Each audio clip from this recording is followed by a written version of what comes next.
Hello and welcome back to the Spanish classroom. My name is Roger and I am the Spanish teacher. We will continue today with grammar. All the grammar that I'm doing now is based on the book of the student book Aula 1, International Student Book Aula 1, right? Okay, and we will continue with sometimes I can give you a little bit more in advance, which will be helpful.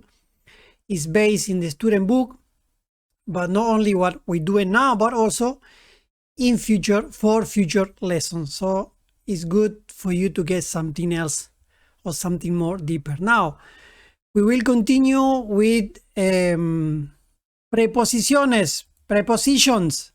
Last time we did the preposition a. And today we will do the preposition de, right? Of how we will use it or how we do use it in Spanish language. In this way. ¿De dónde eres? For sure you have listened many times.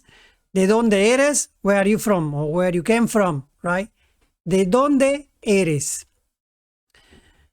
¿De dónde vienes? Where you came from. Eres is to be actually. ¿De dónde eres? Where are you from? But ¿de dónde vienes? Where you came from. Vienes, del verbo venir. But don't worry so much about the verb. Since you study the verb, you should know. But today is mostly working on in the word de, the preposition, the prepositions, la preposición de. ¿De dónde eres? O ¿de dónde vienes? From where you came from. O where are you from? From where are you from, right? ¿De dónde eres? Y ¿de dónde vienes? The next one is, we continue, you can answer. Someone else is asking you, ¿de dónde es? Es de París. Es de Malasia. Es de París. Is someone asking you, from where someone else is or from where an object can be, right? For example, ¿de dónde es el libro? Es de París o es de Malasia. Any place that you want to bring it. Continuamos con el de. Él viene de París. It's more or less the same way. He came from París. This one working with the third person. Él can be ella, can be tú, vienes, but tú will be vienes. Él viene de París. De, from.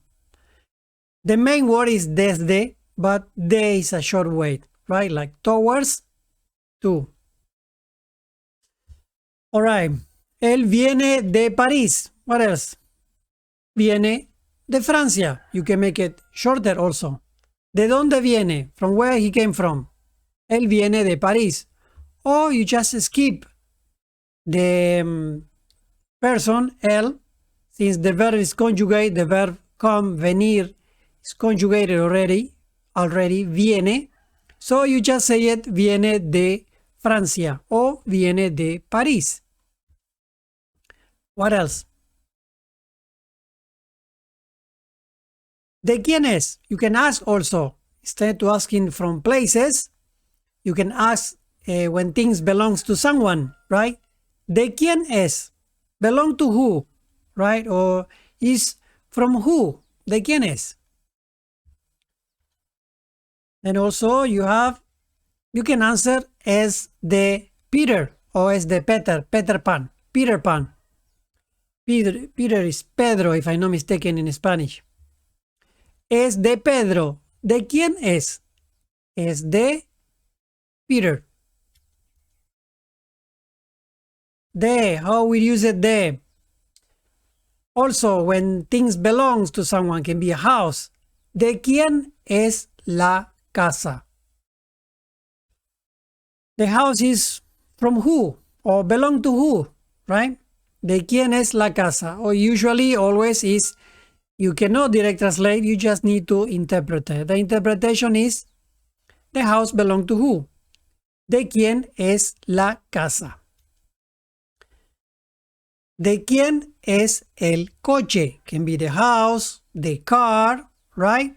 If you see, again, la casa o el coche. Right? You remember the adjective? No, it's adjective. Well, forgot already. ¿De quién es la casa? Since we are working with ¿de quién es la casa? ¿De quién es el coche? The articles. La casa is the female article. El coche is the male article, right? All right, we continue. And then you can say la casa de Ana. Ana house. Or Ana's house. La casa de Ana. You can use it also to describe belong to who, something. Can be la casa, can be el coche, can be the phone, the clothing, the dog, the cat, el perro, el gato, anything, right? La casa de Ana, el coche de Pablo. So Ana has a house, coche has Pablo has a coche, right? This one to indicate things also that belong to someone. You can describe la casa de Ana, Ana's house, el coche de Pablo, Pablo's car, right?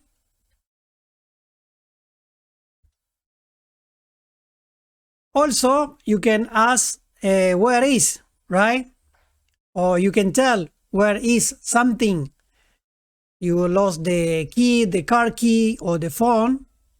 And you can tell, or documents, right? Está en la oficina de abajo. La pregunta should be, ¿dónde está? But the way to use de, está en la oficina de abajo, o de arriba, o de al lado, can be, right? Also, can use it, right, to describe something of un vaso de vino. What do you want to drink? Un vaso de vino or un vaso de agua o una botella de vino o una botella de agua. Anything just to describe, to use la proposición de. Está en la oficina de abajo to indicate a place, o something that you want to get it, un vaso de vino. Or can be food, un plato de pasta, a dish of pasta, right? And also, you can use de to say where is someone, right? To describe what is doing or a place, right?